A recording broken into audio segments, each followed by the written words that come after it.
This is a post-Christian podcast.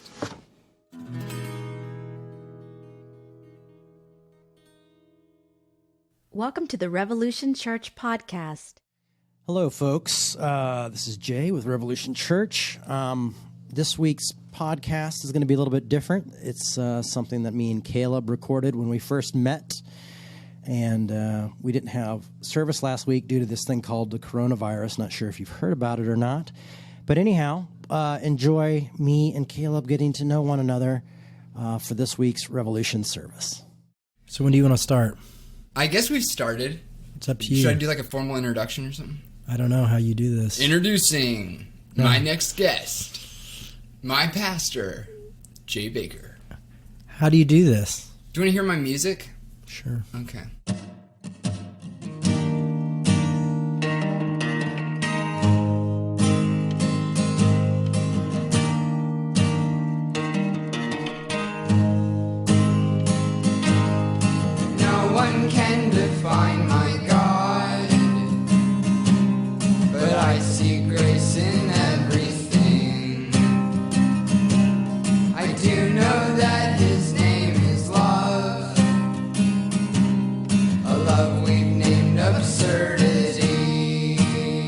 Do you have a list of questions or in your head? I can pull them up, the ones I sent you. No, you don't have to. But, see, now you got me thinking, like, maybe I should. Do whatever you need to do. You know what? You don't have to. Yeah, I don't have to, Joe. Nope. Yeah, I'm not a great podcaster, so I don't have a format, but see, I'm just talking trash about myself again. Yep. You know that game, right? Too much. Yeah. What brought you here, man? What brought you to Minneapolis? My wife got a job working here in Minnesota, and we were living in Brooklyn, New York, and... You're doing Revolution from there? Yeah, I was doing Revolution in Brooklyn, and... Is that where you started it, or...? No. Started Revolution in Arizona, gosh, in like 1994? Yeah. Yeah, so she got a job, and I said, okay, not thinking. You know, Minnesota's just crazy living here. It's so cold. Yeah. Like, even that makes the winters in New York seem Oh, right, tame. like how it is right now? Yeah, I mean, what was it, like 3 degrees today? In New York. But yeah, it was 3 degrees when I woke up. Mm-hmm. You know, yeah. I think it was at a high of 10 degrees maybe. I think so, yeah. So. The sun's beating down on you. Yeah. 10 degrees Fahrenheit. Nice. Yeah. So, it's a little bit of a torture, but the weather's supposed to get... You know, that's all you do in Minnesota is talk about the weather. It is, isn't it? So it's See, we supposed fell to get into better. it already. Oh, I know. First thing in, that's a real good sign. That's the intro, yeah.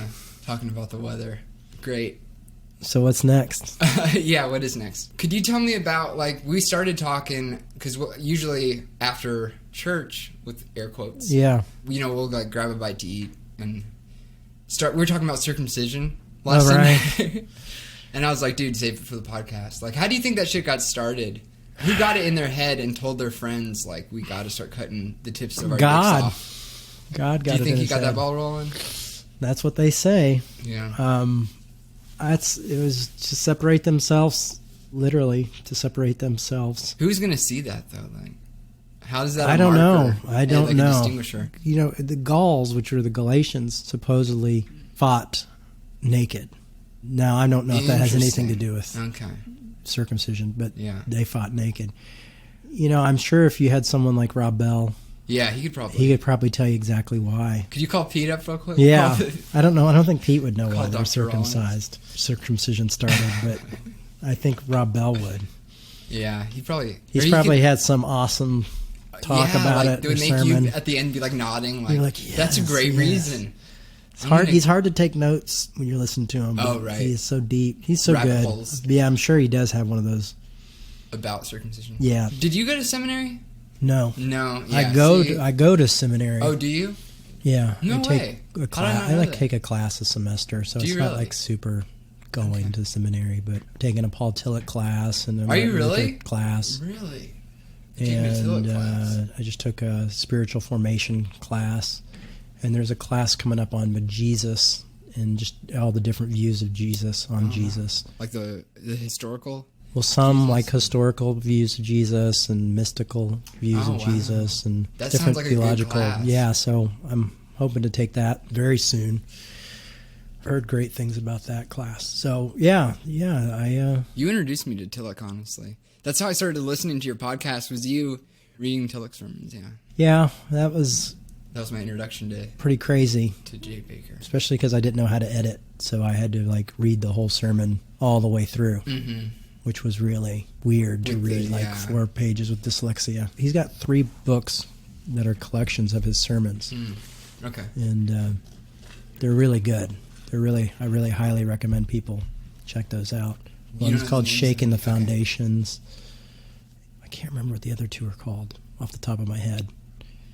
I think, isn't Pete doing like a study on Tillich? Right? Yeah, he's doing a study on The Courage to Be, which is one of Tillich's most popular books. Mm-hmm. And that's like a book, right? Like that's not... Yeah, that's like, a book. Yeah, book. yeah. And it's a really dense book.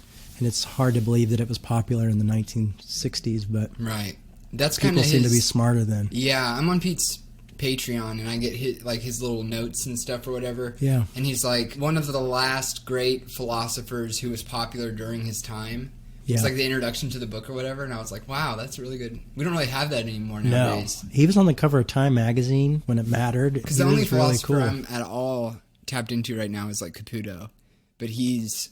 I mean, I don't know, man. If you could even call him a philosopher, or if he's more of a I think you definitely call him a philosopher. You think so? Yeah. Yeah. Even though he's kind of theologian-y? Yeah, but that's what Tillich was. He was a philosopher-theologian. Okay. So you could call him a theologian, too. Yeah. But I think you could definitely call him a philosopher. If you try to read Caputo's books, definitely philosophy. Yeah. And he's inspired by philosophers, so... I brought up seminary. I have a direction here. Okay. It'll come to fruition. I was wondering, is the most popular theory on like Genesis that Moses wrote it? You're looking down. You're like, where is he going with this? No, I'm just thinking. He's going in a bad way. But if he comes down and he's like, hey guys, I was just talking to God up there, and I saw his hand poke out of this cloud, and it wrote on this stone tablet here, and I brought it back down here, guys. And he's like claiming... Like, I just saw this hand poking out of this cloud, and someone wrote it down. Yeah. Isn't the burden of proof kind of on him? Or if he's the one who wrote... I don't know if he wrote it or not. Supposedly he came down and he had glory on his face. What does that even mean? Like his face was shining. Oh, okay. All right. And then he started to lose that, and he started to wear a hood because he was starting to lose the glow. Okay. Yeah, I don't know. I'm not great with the Old Testament. Yeah, I probably shouldn't bring it up. No, it's good. Expose me as the charlatan as I am. Charlatan, yeah. Charlatan, North Carolina. Yep, yeah. Charlatan, North Carolina. That's where I was born. Charleston. Is that a place? It is a place. Is it? I don't know. That's where I was born. PTL was your parents' thing, right? Yep, I went to school. Where was that going down? Like that was in North Carolina, South Carolina border. So, okay. Was it the first like televangelism? Well, there was other televangelists, but my dad was one of the first, and then he was definitely one of the biggest. And especially, it didn't hurt that he had like a place, a park that people could come visit. There was like hotels and a theme park kind of thing, like water park, and it's called Heritage USA. Heritage, okay. Yeah. Okay. So it was pretty cool. It was really weird to grow up there. I bet. I was going to ask you about that, yeah. Yeah, like arcades and restaurants, and I had to have security all the time, so I had to have bodyguards. Wow, man. That would mess with your head, huh? Yeah, so that was really weird, and that was all from when I was born until about 11 years old.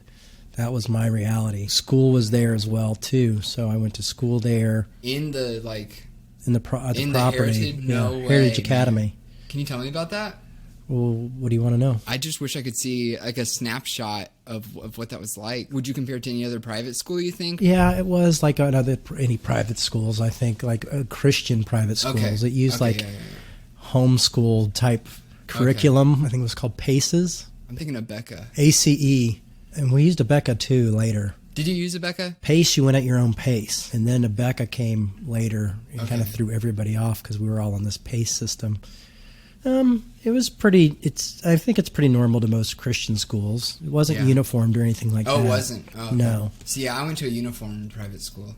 I did too after we lost the ministry. My parents' scandal and all that happened. I went to a private school. Were you still in North Carolina, South Carolina? No, I was in California at that time. Oh, okay. See, I should know this. If I'd done half a minute of research. No, I don't think that's common knowledge, unless you read my first book that came out like 20 years ago. Is it Son of a Preacher Man? Yeah. Okay. I got Fall to Grace from my mom. Has she heard from her since you gave it to her? She hasn't read any of it yet. That's probably good. But I don't know. What's the guts of that one, would you say? Fall to Grace? Yeah. Grace, just the idea of inclusion and that accepting you're accepted kind of thing. Oh, wow. I end with one of Tillich's sermons in that book. Do you really? Yeah, called You Are Accepted. So it was just a book about grace. It was a little bit more Christian than probably my third book. Okay. Yeah, so yeah, it was just kind of like basics of grace. Kind of a how-to, or like from a Christian or biblical? Yeah, there was a lot of Bible in there. Should probably like it then. Yeah. I mean, I tried to support my stuff biblically, but of course I think I support why I'm LGBTQ affirming and things like that. Yeah, she might biblically as well. Be a huge fan of that, but it's a challenge. When did you come to terms with where you were at on all that? That was maybe 14 years ago. So early 2000s or something. Yeah, early 2000s, and it took a while. Because you just grow up hearing one thing your whole life, and then all of a sudden you start thinking a different way. And then I thought you had to run it all through the Bible. Did you do that after the fact to try to justify where you were at, or was that part of coming to terms? No, it was part of coming to terms with where I was at. Yeah. So that was during the time, and I went over and just fine-tooth combed the sermons, or the clobber scriptures. Those are the ones that supposedly say, male can't lie with male, or Romans 1, or... From the New Testament or the... Old and New. Yeah. But mostly old, but a few in the New. And tried my best to read them in context. I think that's what I like, is that I was a literalist at the time when I came to being affirming. I believed that the Bible was 100% true. Yeah. And so that's why I figured it had to be there biblically before I could be okay with it, Were you looking to be okay with it, or was it... Did it just come up on your radar and you were like, oh, well, let's really dive into this? No, I mean, I just had a lot of friends who were LGBTQ. My mom was speaking at a lot of gay churches. So, yeah, it got me curious to do my own study. And it was kind of amazing what I was finding out, that the concept of sexuality is not really even something the Bible understands. It's more of a Freudian concept. So, context is a lot. So, yeah, it was interesting. So, and it used to matter to me. It used to matter to argue those scriptures and things like that. And now, it's not as big of a deal to me to argue the scriptures. Yeah. I don't take the Bible completely literally. Yeah. There's certain things that the Bible says that I can feel like I'm allowed to disagree with. Because Paul said God's no respecter of man. And why would God's favorite people write the Bible? Yeah. And I believe there's forgeries in the Bible. Right. So... I like the pastoral epistles, I think, are not Paul and not very Paul at all. But, What made you first be okay with not agreeing with the Bible 100%, I guess? Can I ask you that? I know, yeah. I mean, I just don't know what it was just slow, It was going like, oh, how do I believe this? And how do I accept this with this? And how do I balance the grace message with this other message that seems like condemning? And right. I started asking those questions. Then I started reading books I read some Bart Ehrman, and read some books written about the Bible, and people who were professors and spent their whole life studying the Bible, and, realizing it's common knowledge that Paul didn't write Titus or Timothy or First. Oh. It's common knowledge. But I wasn't raised knowing that. Even if you read more what my parents would have considered liberal theologians, or commentaries, it's in there. A liberal? Yeah, my dad calls me liberal. Yeah, he knows I'm liberal. I didn't mean to interrupt your thought there. No. What were you saying? No, I'm just saying it's in commentaries. Oh, okay. And stuff. So even in maybe somewhat more conservative commentaries have some of that stuff in there where you question who wrote what and how it got in there, but... People believe just because it's in there, then it's inspired. Because it got put in the collection, in the canon. Is that Nicaea? Because that's something I was asking. I don't know if my dad's the best person to ask about this, honestly. But I was asking him when I was back home for the holidays, I was asking him if we had the Catholic Bible first and then we notched that down to the Protestant Bible, or if they added those extra canonical books or whatever.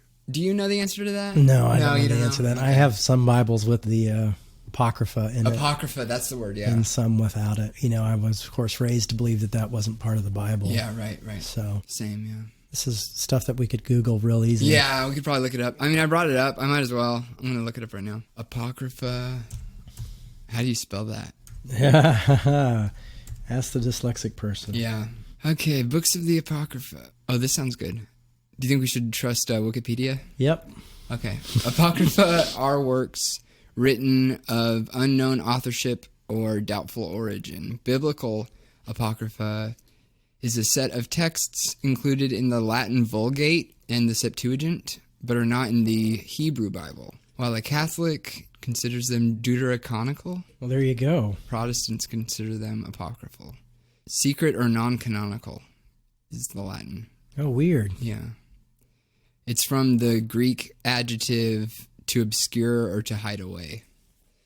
That's strange. Isn't that weird? Yeah, that seems like worth a whole bunch of studying. So, where are the other pastors that you started Revolution with? Where are they at now? When I say where they're at, I mean like as far as their internal kind of worldview, like their barometer. I don't know. No? I know me and Kelly think a lot alike.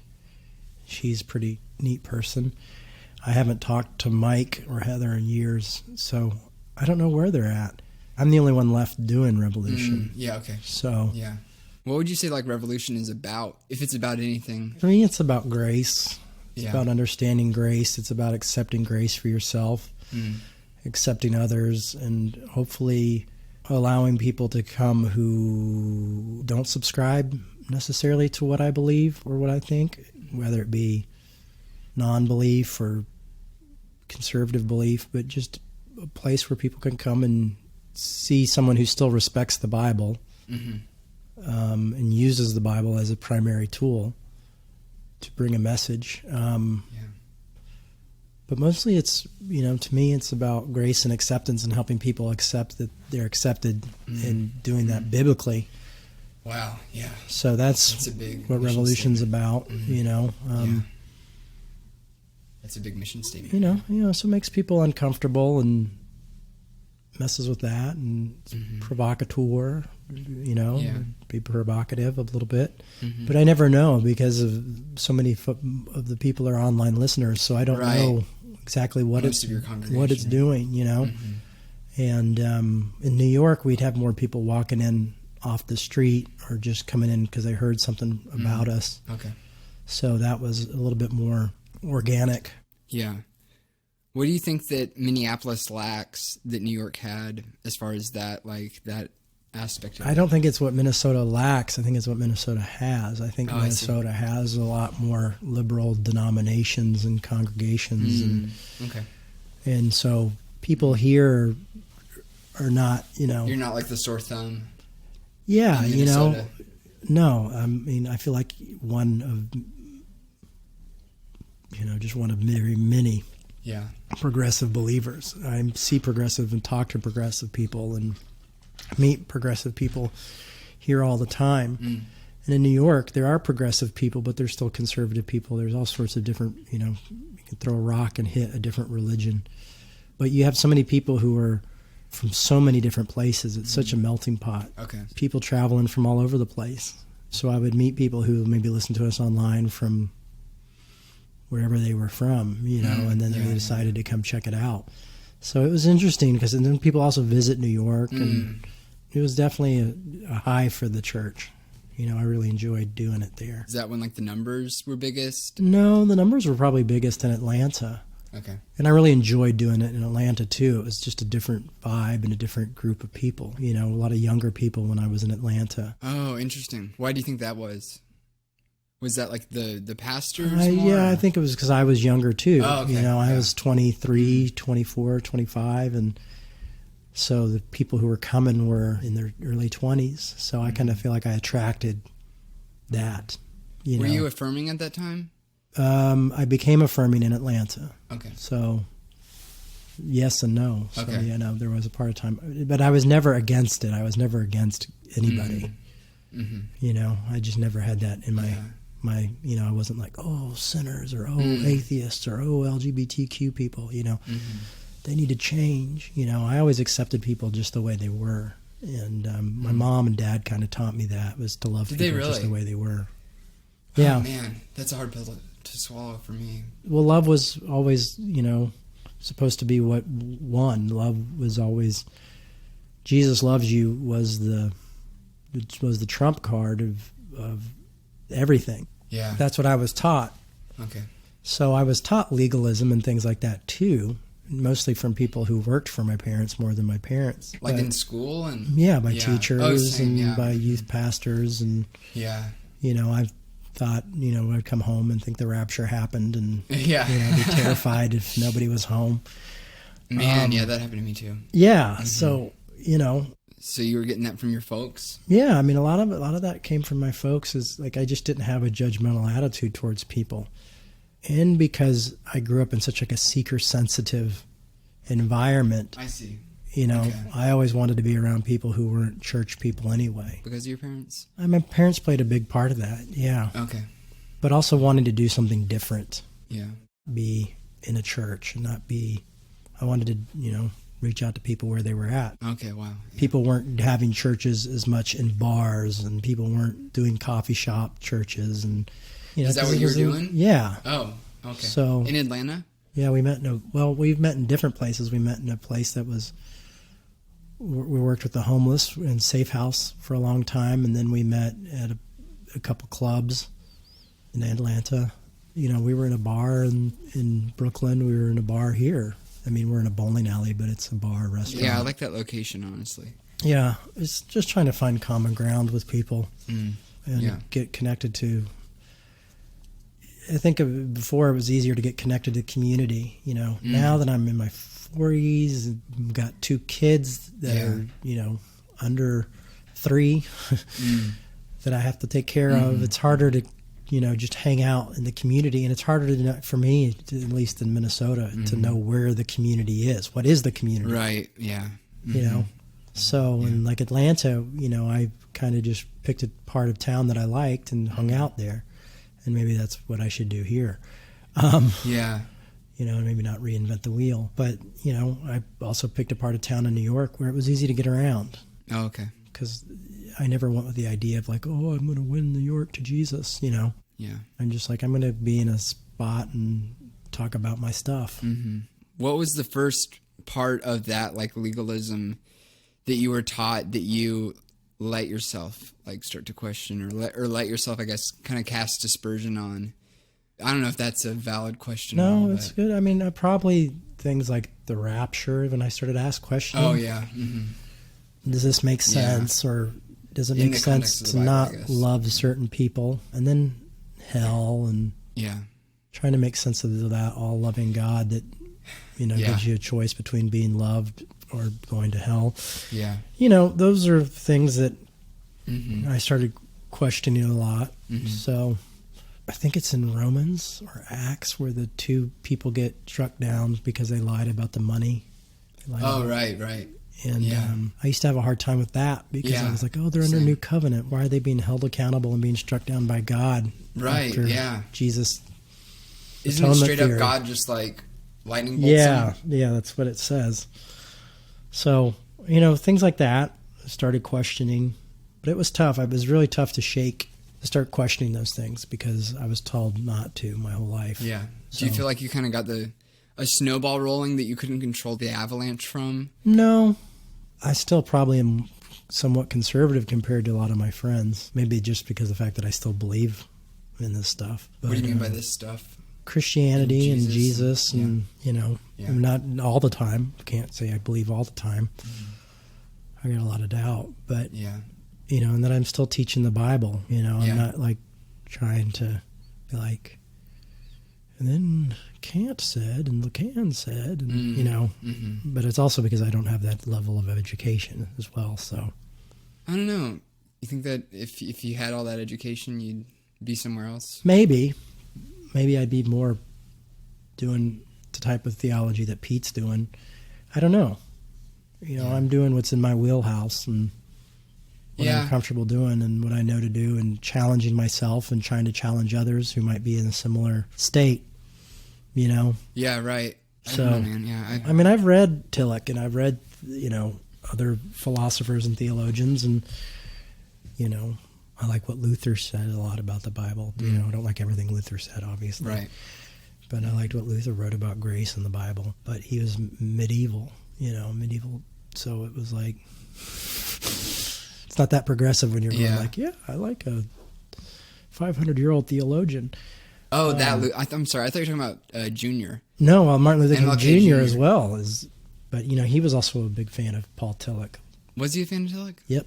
Yes, he was. Where's Tillich at on the theist-atheist spectrum, I guess? I don't know. I mean, he says God is the ground of all being. Yeah, I like that one because you can't deny the existence of. And then the God that shows up when the God that disappears in the anxiety of doubt, is God. So, whoa, can you unpack that one? No, I've tried. I mean, Pete's unpacking that one right now, and he's doing a whole separate. Now he's doing a whole separate seminar on it. Is he really? Oh. Yeah. Well, I mean, I guess the God that shows up when when your God of your understanding disappears. That's what I would say if I want to unpack that. The God that I've grasped and understood and been raised with is kind of where other people created for me. I feel like, honestly, man, that's where I'm at right now, is that God has disappeared and I'm just like kind of spinning. Well, I mean, what the fuck is real? To me, if God is God, then God is bigger than all that. Oh, man, yeah. Mm-hmm. So...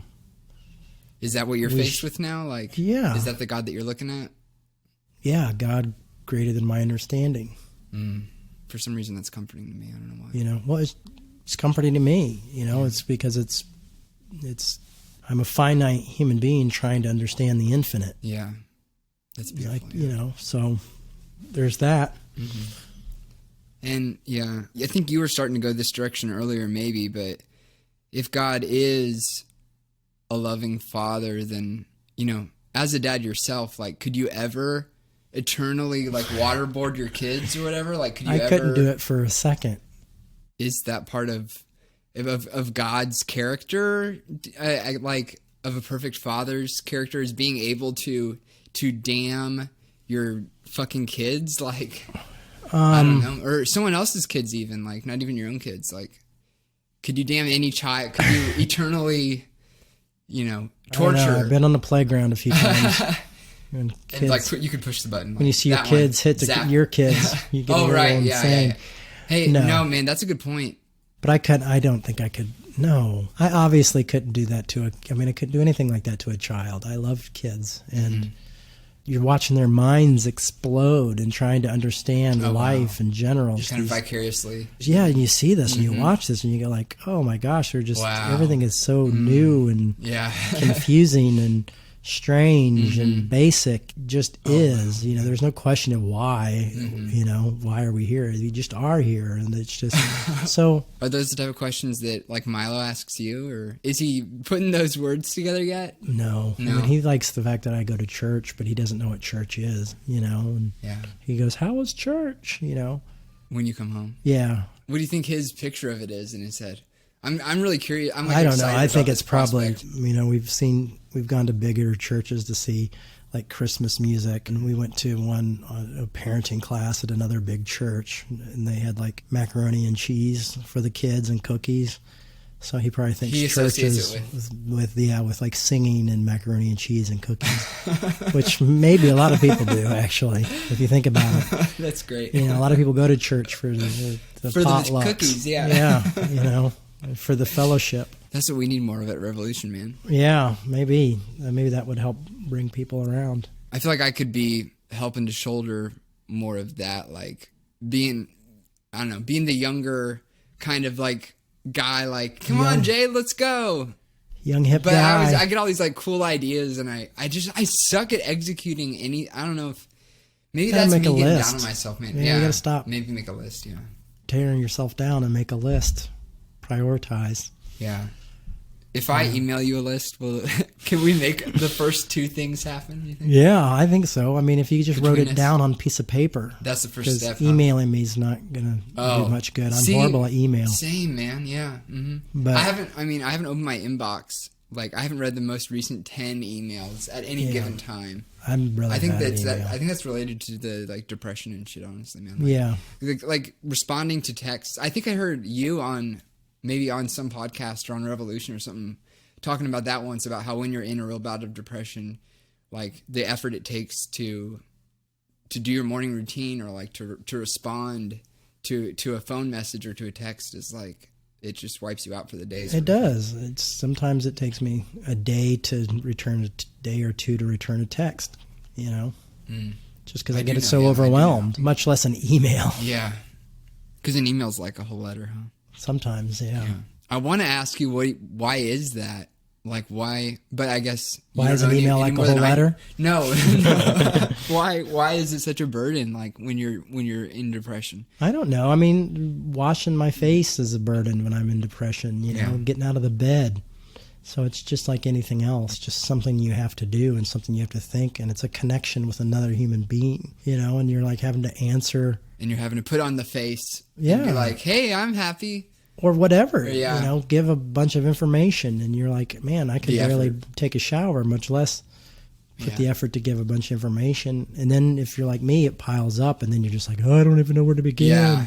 And that's where lists start coming in for me, is like, contact this person, contact this person, contact this person. How long does it take you to check off that first thing, do you think? Well, sometimes I can check off the first thing in no time. But sometimes it's that fifth thing that takes, like, I've had stuff take... I had one thing that I think it took me 7 months to get off the list. And I keep looking back at all these lists, and the same thing is there. Yeah, right. And I just didn't want to deal with it because I had so much of my own baggage around it. Mm-hmm. What was that thing? Can I ask you that? I'd rather not say. Okay, that's cool. That's cool. That's fair. That's more than fair. But it's, that's more than fair. It's nothing. But no, it's good. Because it's just something, though, that's on a to-do list. So I think anybody can say, put blank there. And sometimes things are emotional. Yeah, right. But sometimes I have to be like, call your dad. Right. That would be like number 3 on my list. So get back to my parents. And that can take weeks. Yeah. I mean, me and my dad don't talk that often. And it's funny when, I have people online telling me how I should react and talk to my dad. So right. Everybody has an opinion. Yeah. Who are those people that are the loudest on I the don't internet? know who they are. Well, they just say, who the hell are they? Your dad's a heretic, or what happened to your dad, or this or that, They're like, hey, Jay, go tell your dad that he's a heretic or something? Yeah, well, they think I can change him. They have a lot more faith in me than most people. I don't know. Like, have you ever tried to change your parents? I've given them books, like you said. You gave them my book. I've given my dad books. That's my subtle way of my Minnesota nice way of saying, maybe think about this. Like, I've sent him Tillich books. I sent him the sermon books. I sent him. Were they books that you've read? Yeah. See, yeah, I give my parents books that I want to read. Oh, that's no, my you gotta problem, give parents. I think. Yeah, they might be garbage. Well, yeah, I gave someone in my family "What Is the Bible" by Rob Bell, but I should have read it. Oh, you didn't read it? I didn't read it. It's a good man. book. It's really see that'd be like number 5 on my list. If I would say that was a good thing on my current list. If I made a list right now, people would read it. It would be really good. I think people kind of wrote off Rob after, not a lot of people, because Rob's still got a huge following. Yeah. But evangelicals wrote Rob off after Love Wins. Yeah. And that's too bad, because that was really, really important. What the Bible says is a really important book for people who are caught up on the Bible, because it explains and gives you history of what the Bible is. And have you read it? Yeah, I've read it. Yeah. So you think I should read it? Yeah. If I'm going to buy it for somebody else? I wanted to just like kind of preach from that book. Maybe you should. Yeah, maybe. I don't know.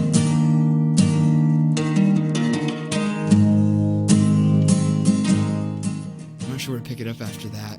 Well, do you have something on your list? Let me see. That's a good idea. I made a list. I emailed it to you. But here's the email. The 13th. So that was 3 days ago. Is that 3 days ago? It seems like a week ago, man. Today's the 16th. Is it really? Yeah. I don't like that at all. I don't like that I thought it was longer. Yeah, here's something about Tillich in here. It says, in your head, what does it mean to be an agnostic Christian? To not know. To be a Christian who doesn't completely say, I'm 100%. Mm-hmm. And is comfortable with unknowing. And that's why I always feel like if I'm anything, I'm an agnostic Christian. Because like, in the end of the day, who really knows? You know, we're saying that we know the answer to everything. And, you know, I like how much of that was because I was raised in it. You know, what if I was born and raised somewhere else? Mm-hmm. So, being comfortable with my doubt. So that's what being, to me, as an agnostic Christian is being comfortable with my doubt. But still knowing that for some reason you come back to Jesus.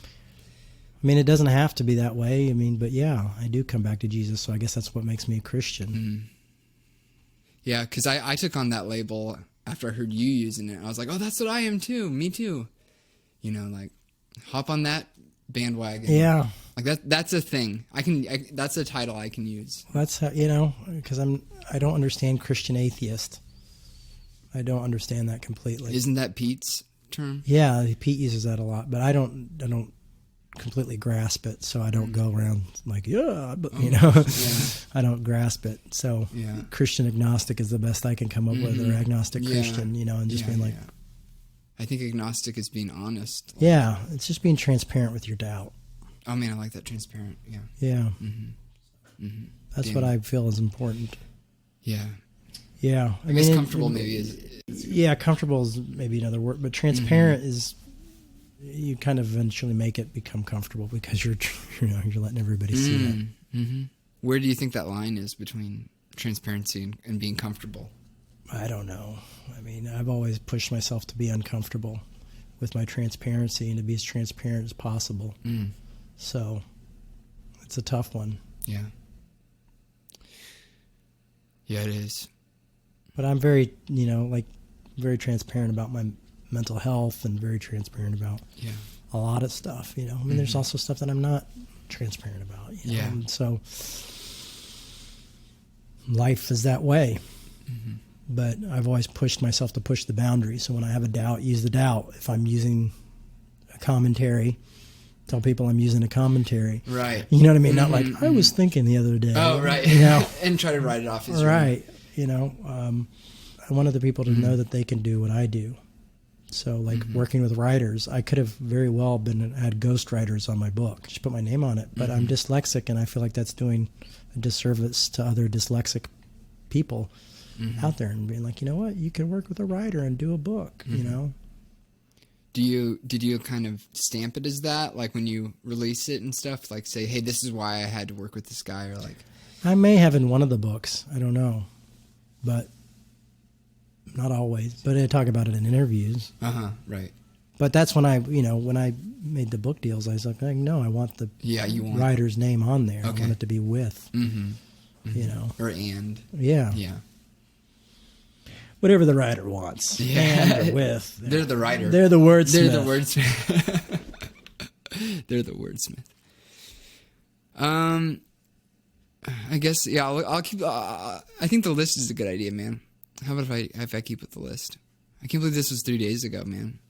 Because I had, for some reason, I was comfortable enough writing a list.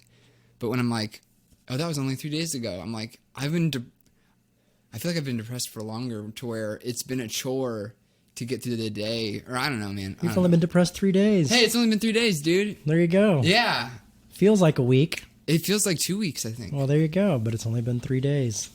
Is that a silver lining? Yeah. Is that a positive spin you're throwing me? That's a positive spin I'm throwing you. It's only been 3 days. But, you have to realize, be honest with yourself. Yeah. And that's one of the things I've learned in DBT, is to find silver lining in certain things. What does DBT stand for? Dialectic behavioral therapy. Behavioral therapy. Yep. So it's the type of therapy? Yeah. Is it a group thing? It's group and individual, so it's both. You said that you're finishing it soon? You graduate. Okay. So it's not like AA or NA? No. Okay. It's not forever. It's not a program? I mean, it's a program, but it's not a program that lasts forever. So you work through it and then it's over, sort of thing? Yeah. Okay. How long does it last? I think it works in like 6-month intervals. But I've been taking it for a few times. Take it a bunch. So you like sign up for it and you pay for... Yeah, you can take as much as you want. Okay. I mean, you still have to pay for it, or your insurance has to pay for it. Oh, I see. But take as much as you want. So it could be covered by your insurance, yeah. potentially. Mm. For all those people looking for DBT, yeah, ask your insurer. Maybe I should look into that. Yeah, my insurance covers it. Is that who told you to ask yourself? Would you tell a friend this? Yes. that you're saying? Yeah. Because that, for me, I think I heard that first from, Mike McCarg, like Science Mike. Right. He was like, finally, I asked myself, the shit that I say to myself in my head, would I say that to like a friend or someone I cared at all about? Like, that's, to me, that was eye-opening, man. Well, would I say it to people I don't care about? Yeah.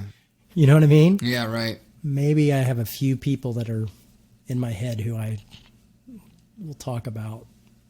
In that way. But... Oh, right. But I'm not going to generalize humanity that way, but I'll generalize myself as being a piece of crap or lazy or stupid because I can't do A, B, or C. But if someone else came to me and was like, I can't do A, B, or C, and I'm a piece of crap. But no, you're not. You're just a human being. You're probably stronger in this area, that area. Yeah. So that's tough to do. It's tough to remember. Man, you're blowing my mind right now, honestly. Well, it blows my mind. It's therapy is a good thing. I think people should have it. I should do it more, honestly. I see DBT and I see a psychiatrist. So, and that helps. Yeah, it helps a lot. I think if you asked my wife the changes, she would say it's pretty good. Because it's hard to live with someone who suffers from depression and panic disorder. Yeah. I used to not be able to like make it down to the lake because I'd be having panic attacks just on a walk. Oh, wow. I don't know, man. It feels good to talk to somebody about depression who knows. Yeah. Maybe I should see a therapist again. Yeah. What does the audience think? What do they think? You can let me know on Heir of Grievances Facebook. That's the thing. Is that what it's called? Heir of Grievances. Yeah. So what is our grievances supposed to be? Yeah. Oh, man. Am I supposed to say something I'm upset about? Yeah. Well, no, I think it's the idea, and I'm kind of putting myself on the spot with this one, but like the idea is that I'm the heir of all this shit, all this baggage from religion, I guess. Yeah. From my parents, I guess. From the culture, I guess. I don't know. So you're airing your grievances. I'm the HEI. Oh, the heir. Yeah, HEI. Heir. Nice. Heir of grievances. Yeah. So you can, if you have any grievances. What are your grievances with religion, man? But no, I can't believe I wrote this list 3 days ago. Because what I was going to ask is, does depression affect your belief and disbelief with God? Like, does it get tangled up in that shit? Yeah, it does. Does it? Yeah. Of course. I did a sermon once on, does God only show up when your meds work? That's a good one. Yeah. That is a good one. So that was, and then someone's like, no, God shows up when the meds don't work. When the meds don't work. Was it like a... Well, one was Protestant, someone being sarcastic, and then another one was someone being serious. But the question is God show up? For me, the question is, does God show up, period? Not when the meds work or don't work. But the question was, for at the time, as I was going through a lot of depression, and I felt like God disappeared, and so I was like, but then what is God? Is God a genie that makes me happy? Yeah. Have I read the Bible? Right. These guys were miserable. They were all killed. You know what I mean? And I'm like expecting it to be like, God wants me to have a good day. Yeah. And they're the ones who are kind of asserting God, God did this, you guys. Like, or, God loves you, and God's inclusive, and God's, I don't know. Yeah. If God is love, can God be anything but inclusive and graceful? Yeah. I mean, people seem to think so. That he could be, or she can be a lot of things. Yeah. That he or she, yeah. That God. People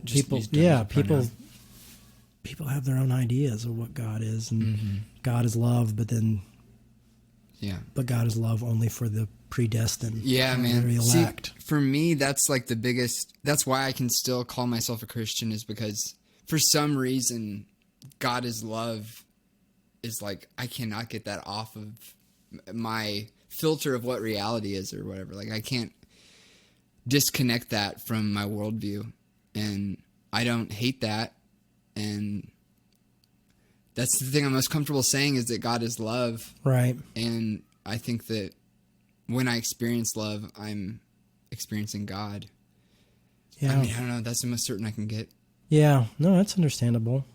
Because I have, all sorts of issues with what God does and doesn't do. Mm. I'd have a hard time thinking if God is an intervening God, that God is love. Because why does God choose to intervene in some people's lives and not others? So that's a struggle. Giving God the glory, or giving God, I got a parking spot today. Yeah. Hallelujah. It's like, no, that's a good little point. Kid has cancer, is dying, and his parents are up praying every night. Yeah. That one's, I think I heard you say that. Maybe, I don't know if it was on Revolution or what, but like, and that got me really thinking, like, well, what can I credit to God, or what is God, I guess, to me? I don't know even how to word it. It's hard when God's no longer a man in the sky. Yeah. I think that God isn't that to me anymore, and God has been that to me my whole life, up until like a month ago or something, man. Like, honestly. I understand it. Yeah. It's tough. It's tough being a preacher and dealing with all that stuff. Yeah, I bet, man. It really makes me want to quit sometimes. Does it? Yeah, because it's like, I've got to prepare a sermon, and I'm like, have all these huge questions about God. Mm-hmm. Why don't you ever talk about those? I do. Oh, you do? You do? Yeah, you do. I probably haven't much just in the past month or so, but yeah, you do. I do talk about that stuff when it comes up. And this Galatians sermons probably aren't going to be a spot where that comes up, but it might. Who knows? Why do you like Galatians so much? Because it's so graceful. It's such a weird thing. I mean, basically there's a point where Paul wishes a group of people to be castrated, yet it's still such a book about grace and love, and that nobody's out. And it's like the people who are out are the people who are trying to make you think that you don't belong, or the people who are trying to make people believe that people are trying to push their prejudice, and they're, so it's interesting to me because it's just, there's neither male nor female, nor Jew nor Gentile, slave nor free, all are one. The inclusion of the book is really amazing. The idea that the law is, it's creating rules and regulations is what separate us from understanding God, rather than what draws us closer to God. Oh man! So those are things. Can I sit in that for a sec? That's really good. What's that whole verse that neither male nor female, Jew nor Gentile, slave nor free? Should I look it up? I believe it's Galatians. I'll look it up. Either end of 3 or beginning of 4. Oh yeah. Well, maybe in context would be better, but it's neither Jew nor Gentile, slave nor free, male nor female. You are all one in Christ Jesus. Yep. So what is Jesus then? Is Jesus God? Yes. Jesus is as far as Paul understands, Jesus is God. Oh, well, Paul is pretty sure about that. Yeah, so that's the thing, is I'm reading this letter from Paul's viewpoint. So, I mean, there's things I could disagree with Paul, but in his idea that's Jesus is God, and I agree, I believe that too. I agree with that statement as well. How far does that go, though? Like, God died, though, right? Like, I don't know. Yeah, man, Pete Rollins talks a lot about that. Is that what the resurrection is? The death of God and God abandoning God's self on the cross, God becoming an atheist. Whoa, bro. Oh, whoa. So. My God, why have you forsaken me? Yeah. So. God forsakes God. Yeah. Oh, dude. That's. Oh. Yeah, that's like. I'm blowing my head right now. Some pretty amazing stuff. Wow. And I never saw it that way before either until Pete talked about it, and I was like, oh wow, that's really amazing stuff. I've tried to talk about that before, but somehow you making that connection just now. So you think Paul's right? Today I do. Yeah. Right now I do. Right now. You know, and so I think, we're all one in God. You know. We're all one in love. Yeah. In love with a capital L? Yeah. Could you replace where it says Jesus, do you think you could put in love and it would still... Jesus shows a lot of love. There's a few places where Jesus seems a little bit of a jerk, but majority of what Jesus does is show love and show compassion. Love, isn't it? Yeah. So, that's why I feel like Jesus came to show us the nature of God, not to die on a cross, but to come show us Oh, man. the nature of God was because of saying... Look how far we've gotten from this idea. So I think you just converted me, man. Well, I think I'm back on. Well, there you go. I'm back on the Christian boat. I know. Maybe I should just preach on that more often. But yeah, I think that's that Jesus came to show us the nature of God. Yeah. Yeah. The true nature of God. So. Wow. Yeah. But, there's people who don't like that too. People Why not? Because they would say that, like that Jesus is, the Son of God? Like that qualifier? Yeah, or just would say that he's, not a very deep thinker, Who would say that, you think? Lots of philosophers and philosophers. Theologians would really? say that Theologians. Jesus's talk is... There's a lot of people who said much deeper, more compassionate and loving things than he did. So it's arguable, but... Man, you just talked me out of it. Yeah, there you go. I'm just joking. No, that's good. Jesus is, But then what is the whole Son of God thing? Like, how do you reconcile that? Like, what do you think that's all about? The Trinity? Well, okay. Father, the Son, and the Holy Ghost? I don't know. Yeah. I don't know what is the whole Son of God thing. I've always believed that it was one and the same, so... being the Son of God is being God? Yeah. So, but I also believe that Jesus had human experiences and human feelings and things like that. So maybe that's where the Son part came in. Oh, wow. Well, he was a Son of Man too, right? Yeah. So. Wow. There's a lot to unpack there. There's a lot, man. Wow.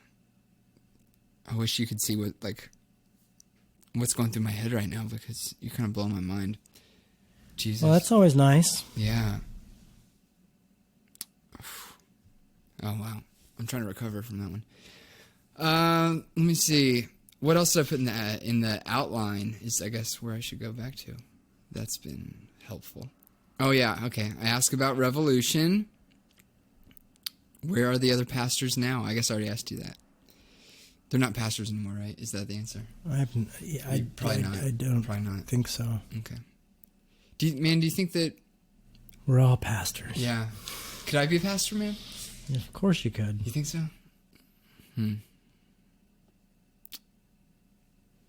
Yes. What is it? What's that job description, do you think? I don't think there's one job description. I think there's different calls for different people. What's a call, do you think? What does that mean? I'm just asking you all the hard hitters. You're just asking all these deep questions. Yeah. What's a call? What's a call, man? Answer my questions, bro. I don't know. I just feel like... What is being depressed, Jay? Yeah. No, I don't know. I don't, what's a call? It's feeling. It's something on your heart. Something that comes in your... it's, I feel a lot more called to speak and talk about stuff and think about it, There's some people who do it better. You know what I mean? Like, they do it. They don't just think about it and talk about it and discuss it. They go out and put feet to it. And people are just built that way. And so I just try to stick with what I feel strong at. Like we were talking about depression, that's a hard thing sometimes to feel strong about anything. Right. Yeah. How much do you think that a person can lean on meds and still be like, oh, God, God's the answer, and, I have no idea. Yeah. What am I going to say? 5 pills. Yeah, pills. 5. Talking milligrams. Milligrams, yeah. With Ativan, yeah, or with Prozac, it's... When I'm not on meds, I just have a lot of panic attacks. Yeah. Sometimes, though, not being on meds, the creativity of being a theologian, not that I am a theologian. No, but like that type of theology opens up, in the suffering. Yeah. A whole different thing of biblical understanding. Right. Creativity opens up. It's creativity, I think, is what it is, yeah. So, because I feel like more artistic or like more more creative, more expressive when I'm not medicated. But then I feel more productive when I am medicated. Yeah, me too. What's the trade-off? What is the trade-off? Do I want to, I don't know. I don't like panic attacks, so yeah, I'm dealing with that the best I know how. Yeah. Right? I'm just kind of trying to reflect this all back on myself and be like, well, how do I relate that, or how do I apply that, or whatever? And with me, the panic attacks get kind of poked at around family shit. Yeah. Well, I'm seeing I don't have any. You don't have any family baggage? No, I mean, I can't tell you what triggers it. Oh, wow. Okay. So I could be in a car. It could be anything that triggers it. Yeah. So sometimes that I have them when I'm on the highway. Really? Yeah. So it's like most inopportune times. Yeah. So, yeah, I'm sure it stems back to, I wasn't hugged enough as a child, but, whatever. Yeah. Freudian thing. Yeah. You can think of, but now it's like, what's the reason? Right. And sometimes I feel like the reason can often become victim blaming. Yeah, right. I think I pointed at my parents the most, honestly, man. I'm like, right. You guys made all this baggage or whatever, and maybe that's part of the title of my podcast or whatever. It's like, I see I'm the heir, guys. I got this shit from you. This is your fault. Well, it's easy to blame other people. Yeah. But the fact is you have it. Now what are you going to do with it? Yeah, dude. That's the question. There's no reason to me to go like, well, my dad made the bad choices. Mm-hmm. So, I mean, yeah, it's because it's my shit. It's my fucking shit, unpacking it might be a good thing. Yeah. In dealing with it. Ultimately, I was born into it, so I don't feel like I can necessarily lay blame to them or lay blame to myself in some ways, Yeah. Maybe I have a chemical imbalance. Right. Whose fault is that? Couldn't you say that you inherited? I mean, couldn't you say that's genetic? Like, yeah, that's genetic. But what am I going to blame my family for genetics? Well, that's who you'd blame, isn't it? I mean, but what about their family? And what about their parents? And what about their parents and their parents? At what point do I? Right. Is it the great grandparents that is it irresponsible did for you to something? have kids? Yeah, should I not have kids because of my genetics? Because of your genetics. Is it now my fault because now I'm privy to that information? Yeah. Right. Yeah. How much does that blame? Yeah. That's a good question, bro. Yeah. That's good, man. Yeah. Because it's like they're dealing with this shit as much as I am. Like I don't know. Like my depression and addiction are as real to my parents as it is to me. Yeah. Without without disclosing. Yeah. Too much, but Well, my mom had panic attacks all the time. Really? Yeah. So. Is it because I saw her have a panic attack, or is it because it genetically passed on something to me? Yeah. Probably a little bit of both, Yeah. So you saw your mom have panic attacks? Yeah. I mean, I remember there were times when she was really sick where, she'd have panic attacks and ask me to, we'd be out together and she'd be like, can we go home? Wow. I'm like, yeah, of course. Yeah. Mm-hmm. But she would be so frightened. And I think it's really important that you have people who are willing to understand. Mm-hmm. Yeah, it's hard to live with someone who has depression because I think if I'm honest and I look at like my romantic relationships, I think that I always get scared and I'm like, I hit the eject button real fucking quick and I'm like, this is getting too real. Yeah. I think mine gets too real too far deep down into the relationship. Too late into it? Yeah, like too late to press eject. Without without hurting them, or because I hurt people, man. Like whenever I hit eject, and I think I hurt myself too, honestly. I just couldn't control when my depression rose its ugly head. So I was married already I've been married twice, but in both relationships, the depression wasn't there when we were dating, or it wasn't as obvious. And then... Was the anxiety and the panic there? A little bit, but they weren't seeing it on a day-to-day basis. On day-to-day, yeah. So... Were you medicated? Like, can I ask you that? That's fine, yeah. I've been on and off medication most of my life. Yeah. So, yes and no. Right. Would be the answer to that question. Yeah. Yeah, it's tough. I mean, it's also tough being married to somebody who doesn't understand depression and panic attacks as well. So, it's a team. Yeah. It's a team effort to go through it together. Yeah. And I guess you take on their shit, quote unquote, and they take on your shit. Sort of thing. And you're like, here, I'll help you. You can be as ugly as you want. Or is that like acknowledged? Or do you, in a healthy relationship, do you think you're like, this is how ugly I get? Yeah, I mean, of course. That's part of marriage. Is it? Okay. I mean, just the first time one of you get food poisoning. You get to see it all. And it's like, doesn't get much uglier than that. You're maybe thinking you're dying and you're, well, yeah, and I've seen that too. So giving birth is pretty crazy as well. Yeah. So, you see that and you see each other's personalities and personality traits and defects or whatever. Yeah. I mean, it's almost like a relationship with God in some ways. You have your doubts and your worries and all that stuff in the midst of relationships. So, yeah. Wow, bro. You just brought it full circle. Full circle. It is like your relationship with God, isn't it? It can be. Maybe my daddy issues are what all this God shit's about, bro. Well, that's what some psychoanalysts would definitely say, yes, that's what it's all about. The whole paternal God thing? Yeah. So they would tell you that. Maybe there's some truth to that. Maybe I should be like, hey, why do I care so much what my parents, like, why do I put so much weight in their reaction to shit? Yeah. Maybe I should, I don't know. Well, you're young, too.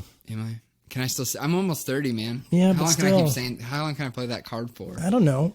Till you're 40. Till you're 40. Can you put a number? 40 milligrams. Of I mean, I feel like I could play that up until 40. I mean, my 30s were still fair? Very youthful. Yeah. But now I feel tired and old.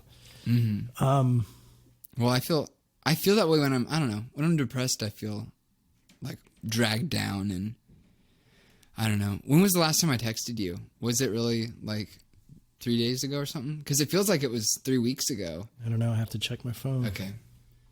It was 3 weeks ago. It was definitely not 3 weeks ago. Yeah. The last time you texted me was, if we're literal, it was just a few minutes ago. Yeah. Before you got here. Sunday. Was it Sunday? You said, running late, lost my keys. Oh, yeah. And I tried to make a joke. Not a callback joke, yeah. Yeah. Because we made that joke after the service about... Or was it after the service? Which one? About keys. About losing your... Oh, you lost your keys. Yeah. Well, you must have not wanted to go. Oh, that's what it was, bro. Because they were in my bag like the whole... See, I knew where they were. Psychologically, you just didn't want to come to service. I think it's because I was depressed, man. Yeah. How long can I play that card? How long can I be like, it's because I was depressed? I don't know. You can play that forever as far as I'm concerned. I have not figured out an end point to that one yet. It's because I was depressed. Yeah. Well, I remember going to a psychiatrist and saying, being late. And they're like, well, that's because you didn't want to come. Oh, wow. I'm like, well, no, I misplaced my keys, or I missed the train. And once you got there, it's like, I'm glad I came. Yeah, but they're like, but you didn't want to come. And I'm like, I did want to come, but unconsciously you didn't. And you're like, okay. How am I going to argue this with a psychoanalyst or psychiatrist? Yeah. Some word I can say. What if you did try to argue it with them? How far do you think that they would I wouldn't try to argue it with them. Just say their word is truth. Yeah. Your word is truth. Well, I think... Isn't that in the Bible? I protest too much, is that Shakespeare? Thou protest too much, Is that Shakespeare? I think so, but... thinks the lady doth protest too much. Well, if you're going like, oh, why did I want to be here? How do you know? I don't know. I don't push back too much on psychiatrists. I trust maybe too much. Yeah. I feel like you're giving me a free therapy session right now. Oh, this is good, man. I am no therapist. I beg to differ, bro. Yeah. I don't know. Do you think that that's part of being a pastor? It's like being willing to be a wild card for people, being like, yeah, I'll let this guy get me over to his apartment and be on some podcast that no one has ever heard of, sort of thing. No, I just think that's being human in my life. That's just me being me. Putting yourself out there, sort of thing. Yeah, I don't know. You've been kind and nice to me, Of course, I've done podcasts with people I don't know too. So, yeah. But it serves me as well. I get to talk about me and talk about the ministry and talk about the book, and so it's not all just like I'm just a pure, loving individual. Who is Jesus? I am Jesus. Yeah. So no. I don't know, man. I can't wait to hear what people think of this podcast. Of this conversation. Yeah. Do you get feedback? I don't. I give them a phone number to call. Oh. And I ask people to call me, but I never. My dad is the only person who's ever called that number. Literally. That's funny. Does he listen to this? Yeah. I gave him a segment. It's called Pop Goes the Doctrine. Because I call my dad Pops. And I think that's really clever. I'm like, always scratching my back. I'm like, I'm so nice. Clever. For the last episode I did, man, I'm like, please don't listen to it if I can ask you anything. Okay. But it was, I was just like, hey guys, I don't believe in God anymore. That was the gist of it. I think do you play it for your dad and then he talks about it? Sometimes I'll send him a clip of something to respond to. Oh, okay. And I'll play that clip on the podcast and then I'll play him reacting to it. Oh, that's cool. But yeah, I don't know. Will you be a segment, Jay? Can I? Sure, if you've figured something out I've said here. Q&A with Jay. Didn't we talk about that? Yeah, we did. I used to do a Q&A with Jay. I like that. You put that on your Facebook, right? Yep. But I haven't done one in years. If we did a mutual back scratching, could that be something that I offer you? Is like, hey man, I should do another Q&A with Q&A with Jay. I should do that again. Because that doesn't really take any effort, right? Like, it takes a little bit of effort. Does it? Not too much. What, like posting out that you're going to do it? Posting out that you're going to do it, and then doing it. And then taking the questions. And then taking the questions and sitting in front of a camera. Oh, and yeah, that's the doing it, huh? The doing it. Yeah. I can edit. Does that help at all? Yeah, that does help. Because I get a little long-winded answering some of those questions. Mm-hmm. But yeah, they're fun. I got asked all sorts of weird questions. Do you? So,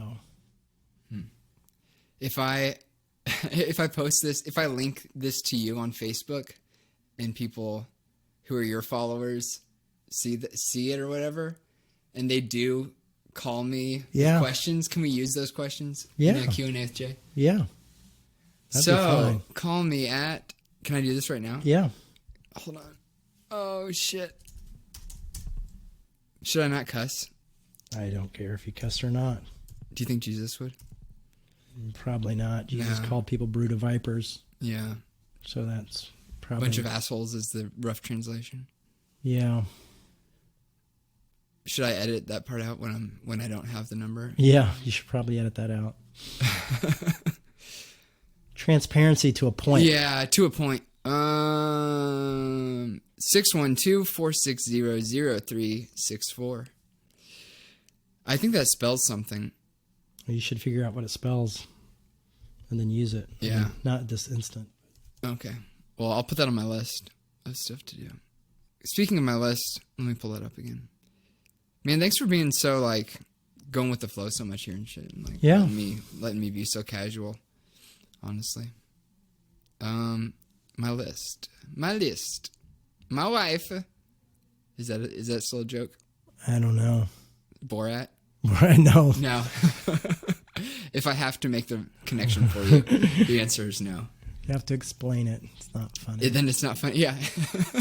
Unless you can make the explanation really funny. Isn't that a role in comedy? If you have to explain why it's funny, it's not funny. Yeah. Christianity. Oh, I don't know why I wrote this. I'm reading this for the first time.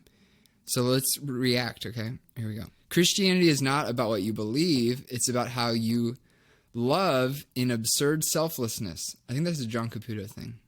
He always talks about the absurdity of love, or of absolute love,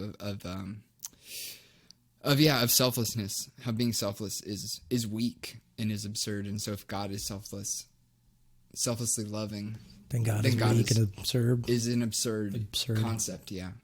What do you think about that? Sounds like a lot of thinking went into that, you know?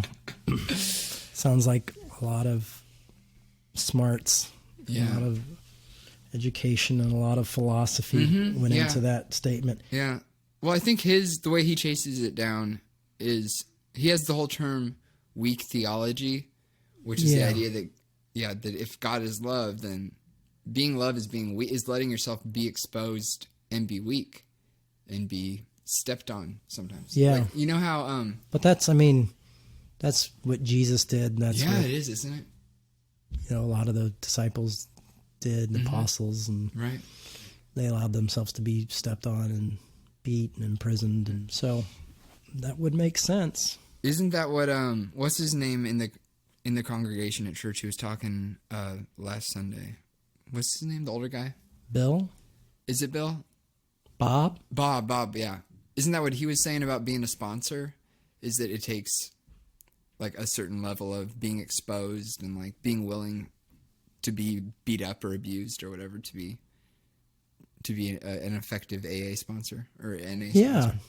I mean, I'm not supposed to talk about 12 steps all that much, but yeah. Okay. Of course.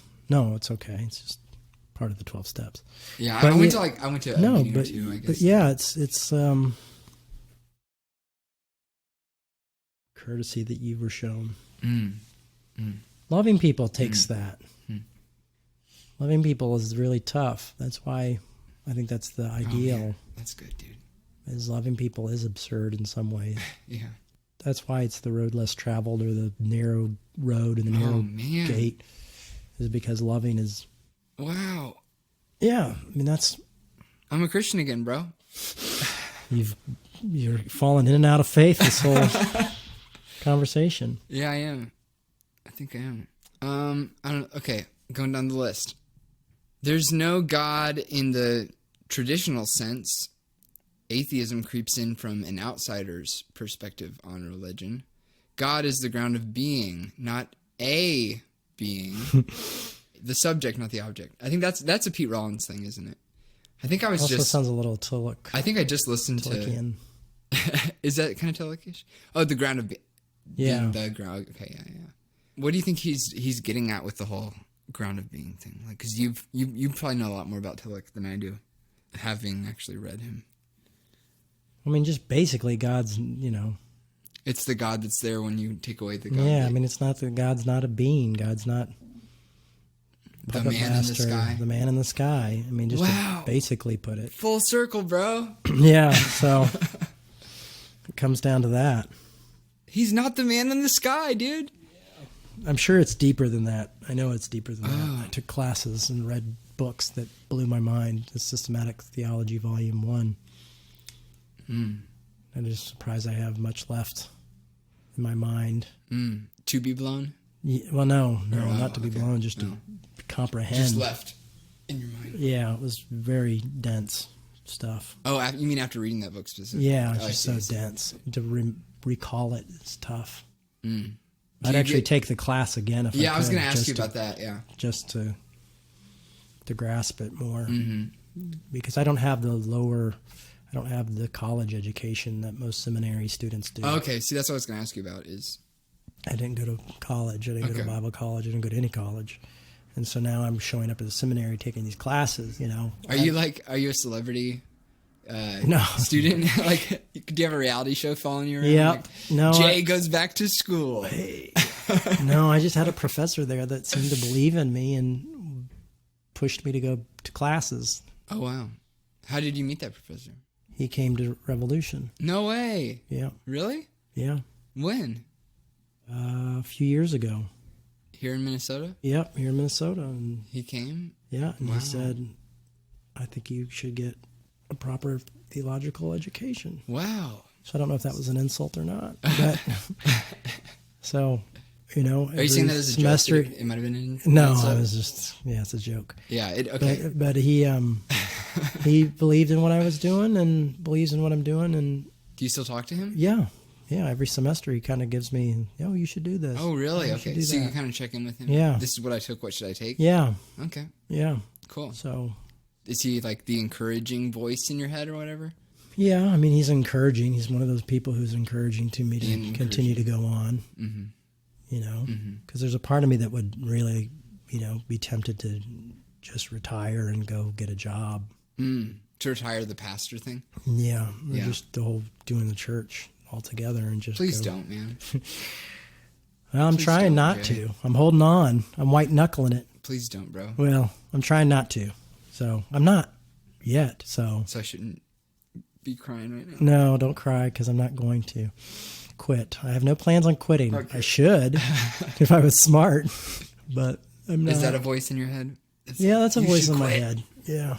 Don't listen to that voice, Jay. Go get a job at what's Sam's that Club. Plan? Go get a job at Sam's Club. Yeah, because they've got good benefits. Do they have good benefits? Or maybe not Sam's, Costco. Is it Costco? Costco. Yeah. As a cashier, you like get a bunch of benefits and stuff? I don't know what you get benefits for. I just know that you get benefits for working there. Good benefits. For being employed by them. Yeah. Okay. Also in Starbucks. Just generally. But I would be horrible at Starbucks. I could see you. Because I would just mess up drinks. A barista. Constantly. I would be the guy just lifting boxes in the back. Because I would mess up drinks. Would you still get the insurance, you think? I don't know. If not, I would probably... Well, I mean, I already have insurance. So I really... Because I'm through my wife's work. So I don't really need that. But... Those are jobs that I've thought of taking. Did the voice in your head says, you should go work at Starbucks? Yeah. I mean, I've worked at record stores and time. There's been times where I've held jobs and done Revolution at the same time. Yeah. You know, but right now it's like a full-time job taking care of my kids, which I do three days a week is I have my kids all day. Mm-hmm. And, you know, getting them fed, taking them out to play, doing things with them. That's a lot of work. So I have really 2 days a week where I work on Revolution. And I have therapy on one of those days. So I try to do Wednesday and Thursday are my 2 days to really work on Revolution and work on the sermon and the talk. So, and then somewhat Sunday morning, I usually get up really early on Sunday and go sit in a coffee shop and go over the talk, you know, so those are my times. So I'm already kind of part-time in it. So I don't know how I would do that. Can I ask you, what is being here cutting into? Like, could your wife text me and be like, bro, you're fucking up the Baker house? Or is it a Baker Dash? It's Abersold and Baker. Okay, my bad. It's okay. We're progressive. Is that your kid's last name? No, it's the Bakers are the last name. Oh, is it? We didn't go that far. We joke and call it Bakersold. Bakersold? I like that.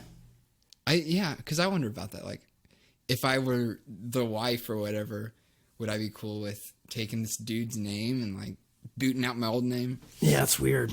Isn't that weird? Where'd that come from? I don't know. Don't ask me because I don't know. Do you think I could learn that one in seminary? Yeah, probably. If it to do with property. Oh, it is a property thing, isn't it? Yeah.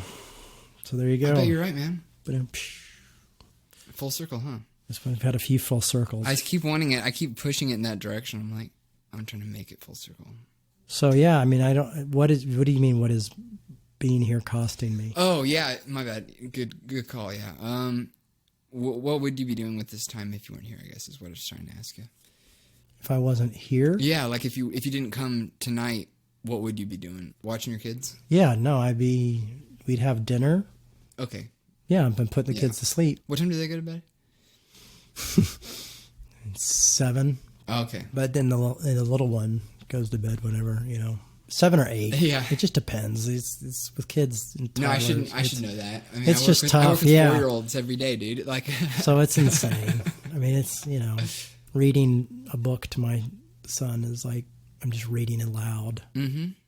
Sometimes. Do you feel like you read the same thing over and over and over? Yes. And over? Yeah. And we do read a lot of the same things over and over again. Is it Tillich? Yeah, it's Tillich. That would actually probably work to put him to sleep. Puts me to sleep.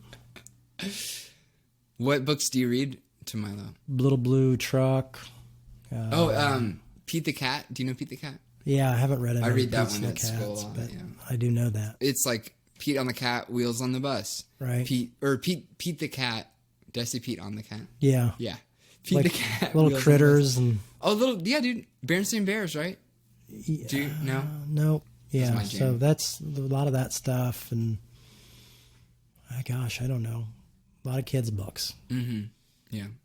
When I was a kid, I watched Peter Pan over and over again. Oh, yeah. Did you have a movie that you would watch? Like wear the VHS tape out? I watched a lot of Herbie the Love Bug. Oh, yeah.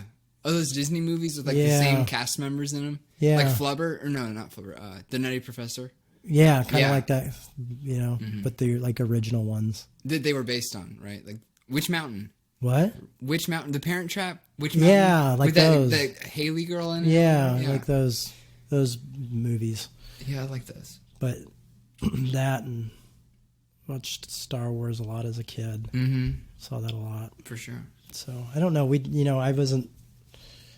VHS was kind of new when I was a kid. So there wasn't like, I remember we had Superman on VHS. Okay. See, I assume that I grew up with it, so everyone grew up with it. There wasn't like tons to watch. I probably watched too many violent things due to that. Mm-hmm. Oh, okay. Due to Superman? No, just due to what was out on VHS, or what my parents were allowing me to watch, I guess. Yeah. Isn't that kind of interesting? Like what's censored by that like culture of legalism, I guess? Yeah, my parents weren't really, I guess they would censor sexual stuff more than violence. I think so. So violence was like, okay, but... Do you think that has to do with like the Old Testament? I have no idea. I think it has to do with probably the Puritans. Probably. That's my guess. Yeah, that's a good guess. Well, thanks for doing this, man. You're welcome. For real. Yeah. Yeah, thank you, man. So how long do you think this will... wind up being? Yeah. The timer says an hour 50 minutes right now. Okay. I don't know how, like the end result. It depends on how much of that shit I take out. Okay. How much you edit? Yeah, that's what it depends on. And honestly, you've inspired me to try to edit less. Yeah. Just like being like, hey, Jay, I edited your sermon for you, bro. And you're like, oh, cool. And I'm like, oh, man. No, I do appreciate it. Why I go, oh, cool, is because I'm like, how do I figure out how to get that onto this device, to that device, over to that person? Mm-hmm. Like your sermon, I haven't been posted because I don't know how to get it from one place to another. Okay. If you bring your laptop in, could I help you do that? Yeah. Is that okay if I... Yeah, that would be great. Okay.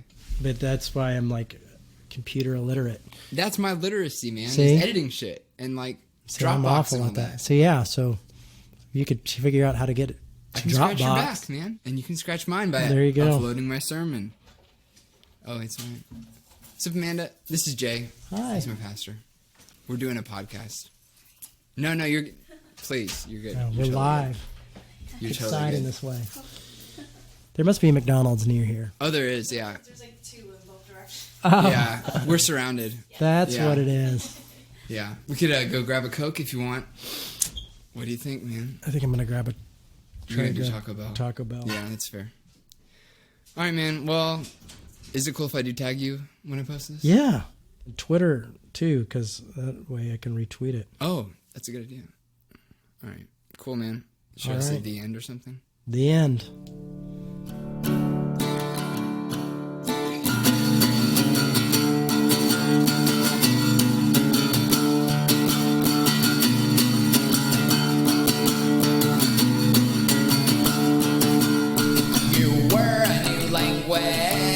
Was learning to speak.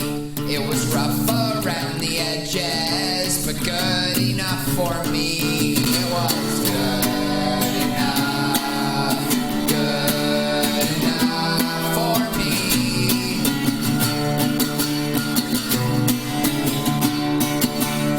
You were the first novel that I read willingly. I bent and tore the pages, but it was good enough for me. It was good enough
If you enjoyed this show, you might also like Loosen the Bible Belt with Kristen Becker and myself, Jay Baker.